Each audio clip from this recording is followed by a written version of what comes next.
court hereby instructs you as follows, that the comment made by Ms. Snook in her closing argument that evidence could be made up by AI is improper and is to be disregarded by you. You may continue. Thank you, Your Honor. Now, as it relates to that text message, it wasn't mentioned to law enforcement during her interview.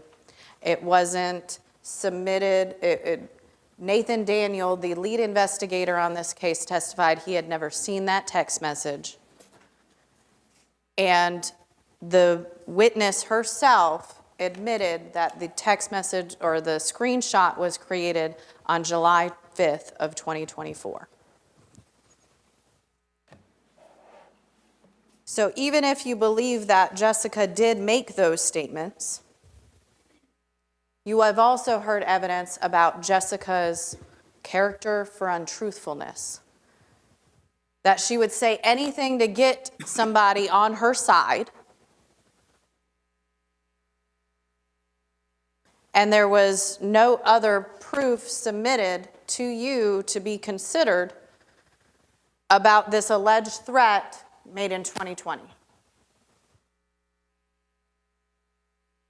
The judge is also going to instruct you on how you are to consider evidence of prior difficulties. That evidence of prior difficulties really just sheds a light on their relationships, but is not to be considered as evidence that the defendant is guilty of the crimes charged, or words to those effect.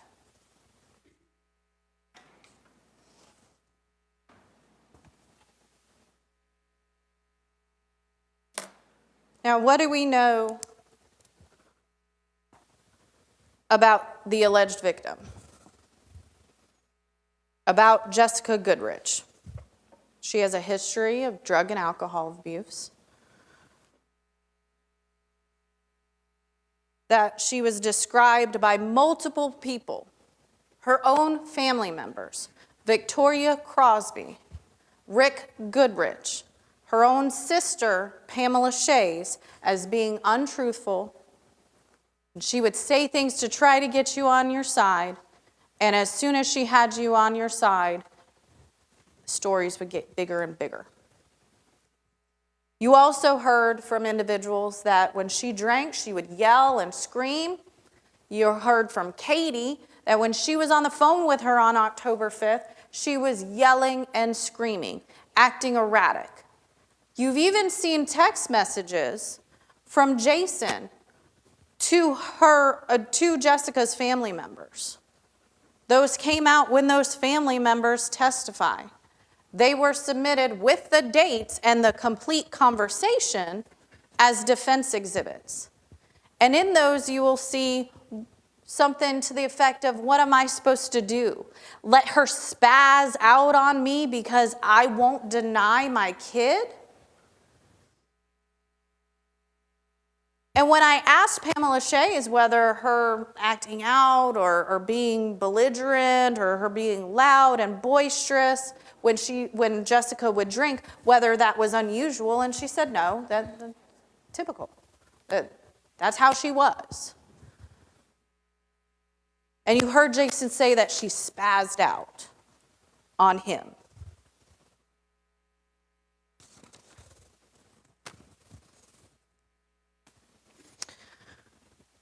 Katie told you that Jason Palmer was all bark and no bite. She told you that whenever he would get drunk, he would always say the same common phrase about, I'm going to make the news, I'm going to make the news.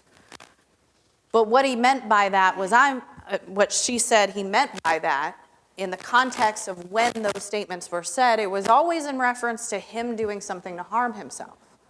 And you also heard about that incident in Chicago where Jason wanted to harm himself.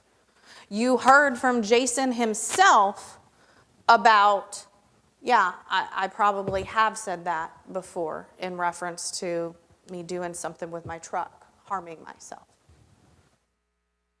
That was just one of the things that he barked about. but Jason never bit.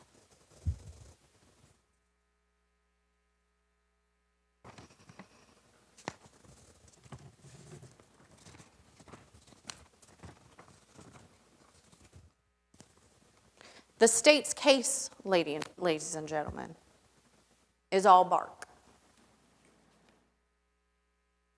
They talk a big game. They say, I'm going to prove these things to you. And he didn't prove any of the things he said he was going to prove to you on opening, because the state didn't know their own evidence. The state's case is all bark and no bite. The state has submitted no proof, no direct evidence, no concrete physical evidence, nothing other than a mere speculation for you to consider. The concrete facts that have been presented at trial through numerous witnesses is that Jessica Goodrich was found dead in Camden County. Jason Palmer spent about 13 hours in Camden County. And they had some tumultuous relationship during the decade that they were together. And that you're not supposed to consider those prior difficulties as evidence of guilt just to explain the relationship between the parties.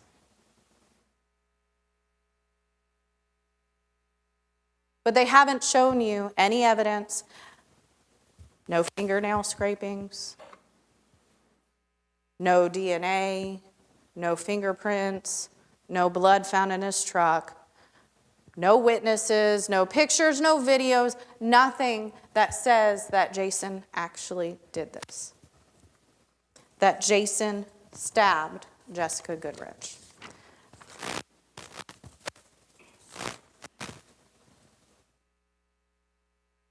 Now, I addressed this a little bit earlier, and I'm going to refer back to your jury instructions. Is there a suspicion here? Is it suspicious that Jason was at the same place that Jessica was found for about 13 hours? Yeah. But is it coincidence? No. Now, during the direct examination, the state kept asking, well, or during the cross-examination of Jason, how did Jessica get to Camden County? How did Jessica get to Camden County? You took her to Camden County, didn't you? How did that happen? And each time, Jason calmly answered, I don't know. I would like to know. Because he wasn't going to sit up here and speculate as to the evidence like all the state's witnesses speculated. But the answer is we don't know. And the state was able to get out now, so it's just coincidence. It's just coincidence that her body is dead in the same place you were at for 13 hours. No, it's not coincidence. Because do you remember what Jason testified to? That whenever he gets done with a trip, he completes a post-trip. And during that post-trip, he plans out his next trip. And during that post-trip, when he arrived from his terminal in Delta, Florida, on October 5th, and arrived in Wildwood, Florida, on October 6th, no, getting the dates confused. October 4th is when he leaves Delta, Florida, and arrives in Wildwood, Florida. That him and Jessica together planned the trip to Woodbine, Georgia. That he uses an app called Trucker Path to search the reviews of the truck stops in the area. And he didn't want to have 6 hours to drive all the way to South Carolina to pick up his load. And he knew that the delivery wasn't due until the 7th.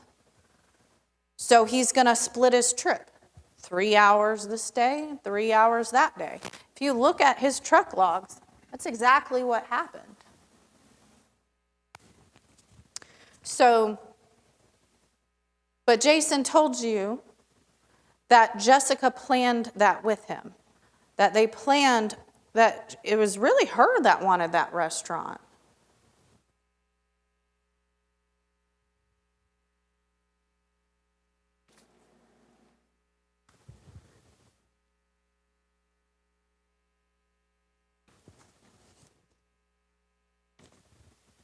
It's really Jessica that wanted that restaurant that's inside this gas station. I'll try to zoom it in for you so you can see the name of that restaurant. That Mexican or Latin restaurant that James Galloway testified to. Sal y Pimenta Latin.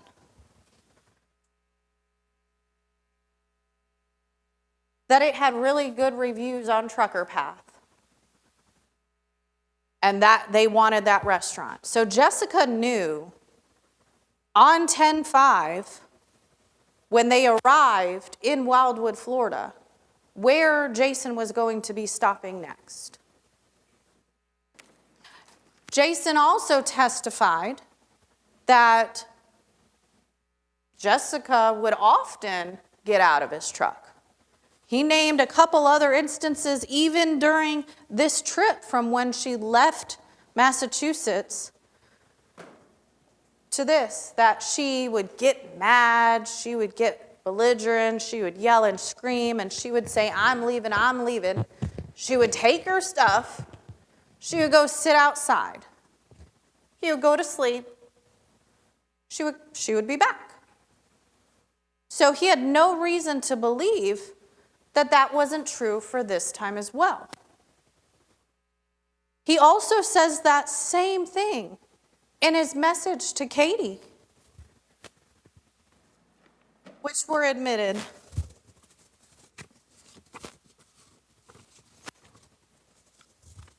As Defense Exhibit 9.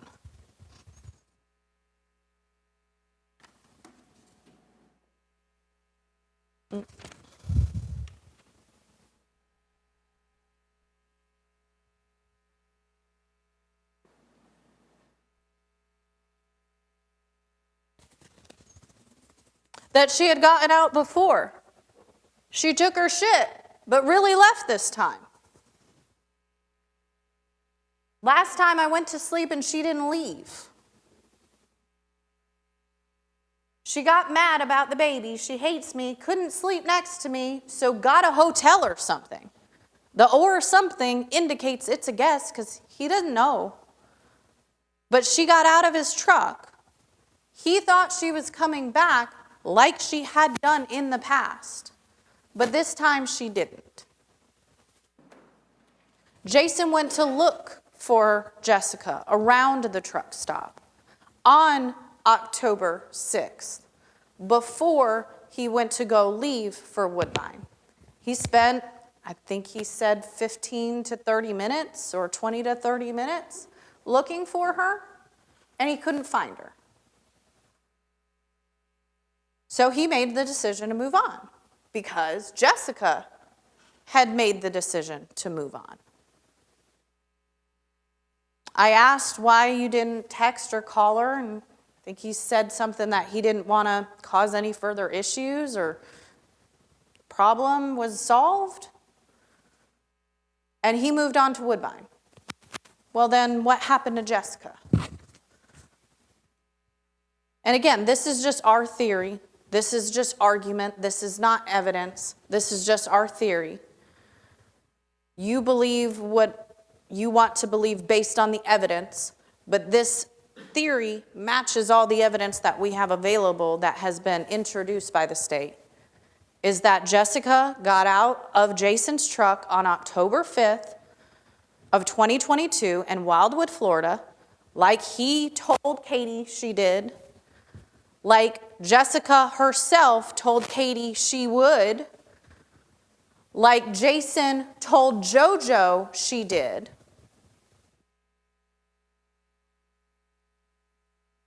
and at some point, something happens in Wildwood. The last time Jessica's cell phone pinged was Wildwood. So there's numerous things that could have happened in Wildwood, because nobody went to Wildwood to see if there was a crime scene, to see if there was any evidence of this crime, to see if any of Jessica's belongings are there. But there's any number of things that could have happened in Wildwood. A reasonable theory based on the evidence is that Jessica started running her mouth with some other truckers or just some other people that were frequenting that gas station that evening. And she starts complaining and yelling and screaming about Jason. And she mentions to them at some point their plan to go to Woodbine the next day.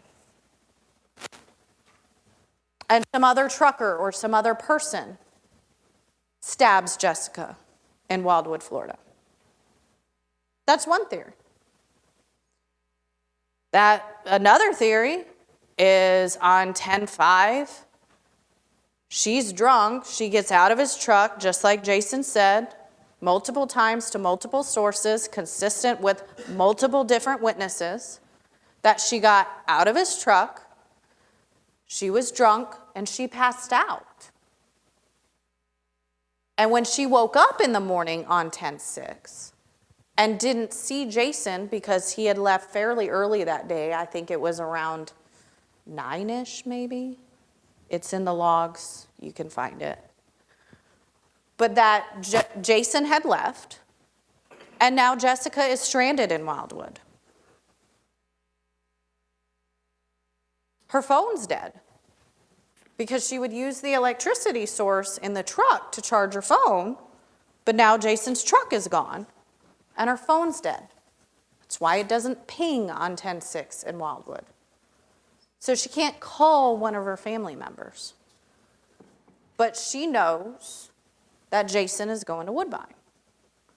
She starts talking to other truckers or other individuals that are in that gas station, asks for a ride. They agree to give her a ride to Woodbine, Georgia. She finally finds somebody to get some transportation from. And either in Wildwood, at some other location on the way to Woodbine from Wildwood, or in Camden County, Jessica gets some alcohol. And Jessica starts drinking. And Jessica spazzes out on this person that doesn't know her, doesn't know how to calm her down like Jason did. And she starts attacking them like she had attacked Jason, causing those scratches on his face, that blood on his face that you saw in the picture. And that person kills Jessica. And that person goes and dumps Jessica in the truck stop where she had asked to go, where she was going to meet up with the ex-boyfriend. So now they have a great suspect to point to. You know who could have been that person that Jessica got a ride from? Chevy Silverado. Chevy Silverado that on 10/7 was seen pulling into the grassy area, into that wooden path that led back to where Jessica's body was found, between 11 p.m. and midnight, when Jason had already been gone for at least 12 hours. They killed her, and they dumped her body. Or another equally reasonable theory. Jessica asks somebody for a ride to Woodbine because Jessica knows Jason's going to be there, because they planned that restaurant together. They planned that truck stop together. She wants to meet back up with him. She wants to see if he'll give her a ride back to Massachusetts and just be done and on their way. Whatever. But she asks somebody for a ride. She offers to pay them. Your Honor, the state objects, and I ask for a sidebar. Okay.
Ladies and gentlemen, the court is sustaining the state's objection to the last argument of defense in reference to what the evidence shows or doesn't show. You will have you as jurors are the sole judges of, and you'll remember what the evidence actually shows in this case. You may continue. Thank you, Judge. Jessica was known to have her own source of money, her own source of income, her own cards, and according to Jason, approximately $350 in her possession at the time she got out of his truck. She purchased a ride up to Woodbine, and at some point, that person who was hired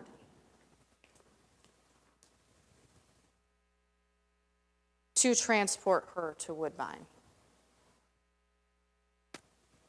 kills her, steals her money, dumps the body in Woodbine. Those are all reasonable theories. They are just as reasonable theories as what the state expects you to believe, because they haven't produced any evidence, any concrete, physical, direct evidence, or even really that much circumstantial evidence against the defendant, Mr. Jason Michael Palmer.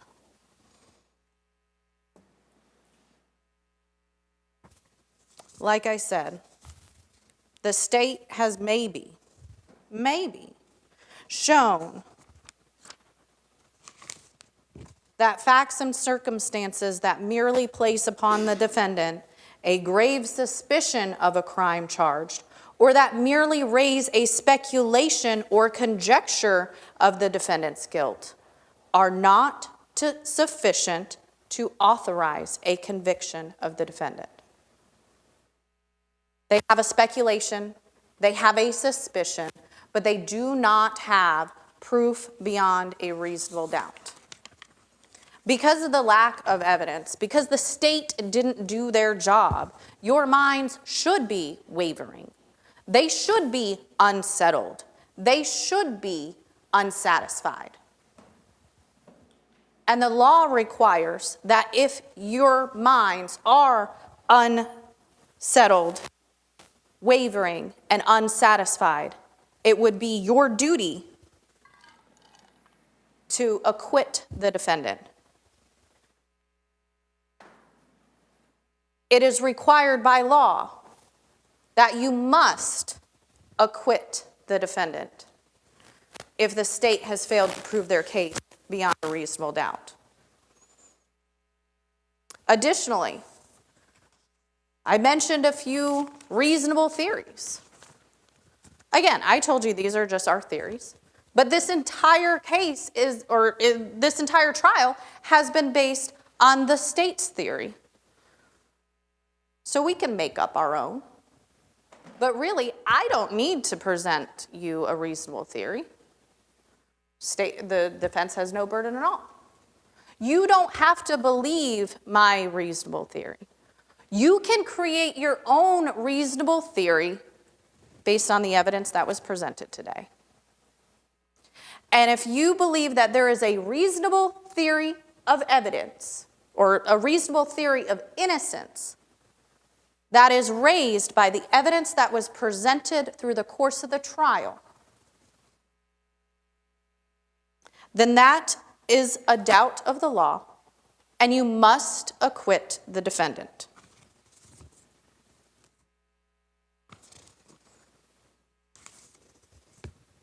Now, there's mention that Jason Palmer had a tattoo.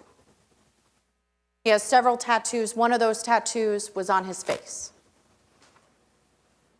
The state showed you a picture and showed you, oh, this area of discoloration or whatever, but you could barely see anything. You can barely see his tattoo. Now, he did make the choice to not display that in the trial. He told you he did that because he didn't want you to base your decision on the fact that he's a person with a face tattoo. But really, that face tattoo is not relevant to the trial. You don't know what that tattoo is. If it was relevant to the trial, it would have been introduced as evidence. It is entirely reasonable that in a professional environment, in a courtroom, that an individual would want tattoos to not be visible so that you would not make judgments based on those tattoos.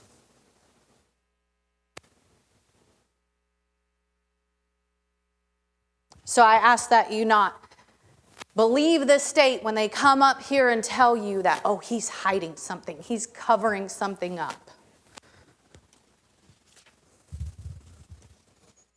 Now, this is going to be my last time to talk. I won't be able to come up. I won't be able to answer any of the questions that the state might pose, like, why didn't they do this? Why didn't they do that? Well, again, I'm not required to. We're the defense. We're not required to present any evidence.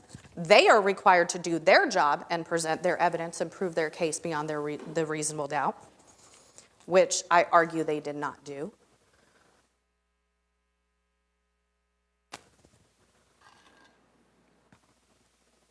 They're all bark and no bite.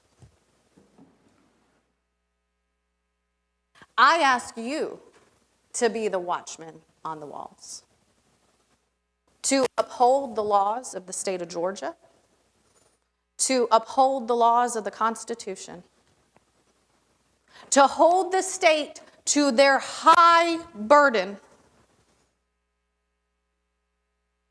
to hold the state to their responsibility to present to you puzzle pieces of that puzzle through various witnesses that put together a clear picture of what happened here. But I don't believe you have a clear picture of what happened here. There's too many pieces of the puzzle missing. There's no evidence other than a suspicion that they have presented to you today. And I ask that when you go back to your deliberations, you return a verdict of not guilty on all counts. Thank you.